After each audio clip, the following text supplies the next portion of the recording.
Hello friends, आज बात करते हैं अगर आपको घुटना दर्द है तो आपको खाने पीने में या अपनी लाइफस्टाइल में क्या क्या चेंजेस करने चाहिए जिसकी वजह से आप अपनी घुटने के दर्द को घर पे ही काफ़ी हद तक कम कर सकते हैं। और अगर आप मेडिसिन भी खा रहे हैं उसके साथ ये चीज़ें करते हैं, खाने का थोड़ा परहेज करते हैं, तो भी आपको बहुत ज़्यादा बेनिफिट्स होगा।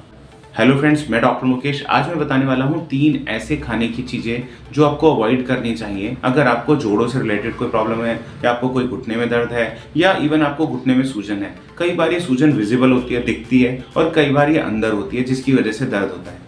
तो सबसे पहली ऐसी चीज़ें जिनसे एसिड का सिक्रेशन बढ़ता है, मान लीजिए आप बाहर का थोड़ा तला वाला खाते हैं या मिर्च मसाले भी अगर आप थोड़े से ज़्यादा खाते हैं, तो जब आप ये खाते हैं या कंज्यूम करते हैं तो बॉडी को इनको डाइजेस्ट करने के लिए एसिड के सिक्रेशन को बढ़ाना पड़ता है।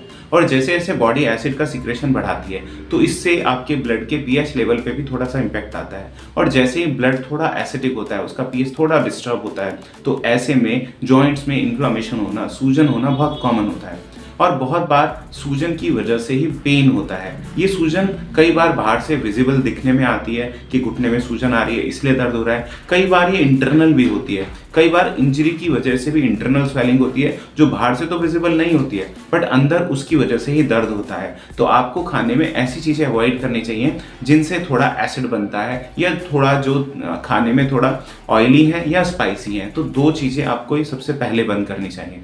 दूसरा पॉइंट है, अगर आपको नी पेन में रिलीफ चाहिए तो आपको अपनी शुगर का इंटेक कम कर देना चाहिए या बंद कर देना चाहिए। शुगर में भी जो आर्टिफिशियल शुगर होती है, जो जिसको हम चीनी बोलते हैं, मीठा, ये जब डाइजेस्ट होती है तो डाइजेशन के साथ ये बहुत ज़्यादा, क्योंकि इसमें खाली एनर्जी होती है, न्यूट्रिशन नहीं होते हैं, तो जब ये डाइजेस्ट होती है तो बॉडी के बहुत सारे न्यूट्रिशन को अपने में जैसे कंज्यूम करती है, मतलब इसको मेटाबोलाइज करने में बॉडी को बहुत सारी एनर्जी वेस्ट भी करनी पड़ती है और बहुत सारे न्यूट्रिशन को खर्च करना पड़ता है।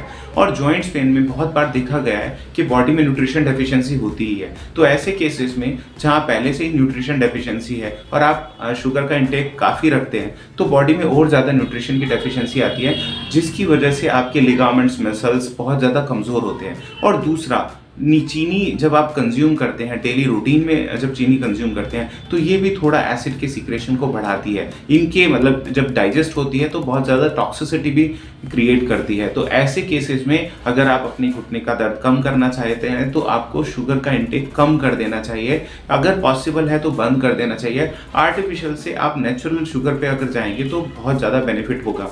शुगर के और भी कई सारे नेगेटिव इम्पैक्ट होते हैं, जैसे बी कॉम्प्लेक्स की डेफिशिएंसी।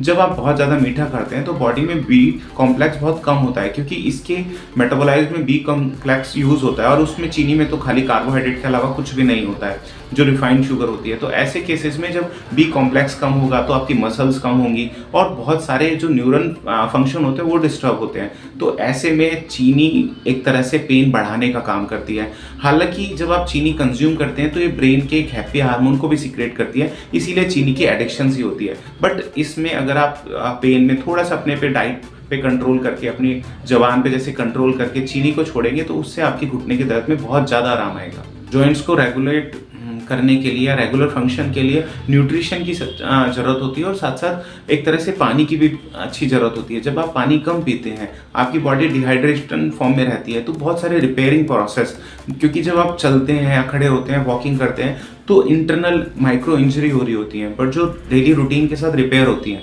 बट जब आप रूटीन में ही थोड़ा पानी कम पीते हैं तो बॉडी में ड्राइनेस आती है और ये ड्राइनेस जॉइंट्स पर भी आना शुरू होती है, और जिसकी वजह से जब जॉइंट्स ड्राई होता है तो बीच का कार्टिलेज भी ड्राई होने लगता है। और जब ये कार्टिलेज ड्राई होता है तो उसका इम्पैक्ट आपके पूरे जॉइंट्स पर आता है और धीरे धीरे जॉइंट्स वीक होने लगता है और बाद में ही कई बार यही चीज़ ऑस्टियोआर्थराइटिस में भी कन्वर्ट हो जाती है। तो आपको पानी का बहुत अच्छा इम्पैक्ट मतलब इनटेक करना चाहिए। और दूसरा, पानी पीने का एक जॉइंट में और फायदा होता है कि जॉइंट्स के सराउंडिंग, क्योंकि स्पेस होता है और उस स्पेस में बहुत ज़्यादा डिपोजिशन होती है क्रिस्टल की, यूरिक एसिड और वेस्ट मटेरियल की। जब आप पानी ठीक पीते हैं तो बॉडी उसको फ्लश आउट करके उसको क्लीन रखने में हेल्प करती है। जैसे आम भाषा में अगर आपको घर की सफाई करनी है और आपको पानी सफाई के लिए बहुत कम दिया जाए तो आप जो सफाई करना चाहते हो बहुत अच्छे से नहीं कर पाते हैं। सेम ऐसा ही बॉडी के साथ होता है। तो बॉडी में बहुत सारे, क्योंकि एनाबॉलिज्म और कैटाबॉलिज्म दोनों फंक्शन रेगुलेट होते रहते हैं, और अगर इसमें पानी की कमी होती है तो ये बहुत सारे ऐसे वेस्ट मटेरियल जो बॉडी से निकाल देने चाहिए, जो जॉइंट को फ्री रखें, वो निकाल नहीं पाती और वो जॉइंट्स में डिपॉजिट होकर पेन क्रिएट करते हैं। तो आपको पानी का भी अच्छा ध्यान रखना चाहिए। इस वीडियो को लाइक करें, हमारे चैनल को सब्सक्राइब करें और बेल आइकन जरूर प्रेस करें।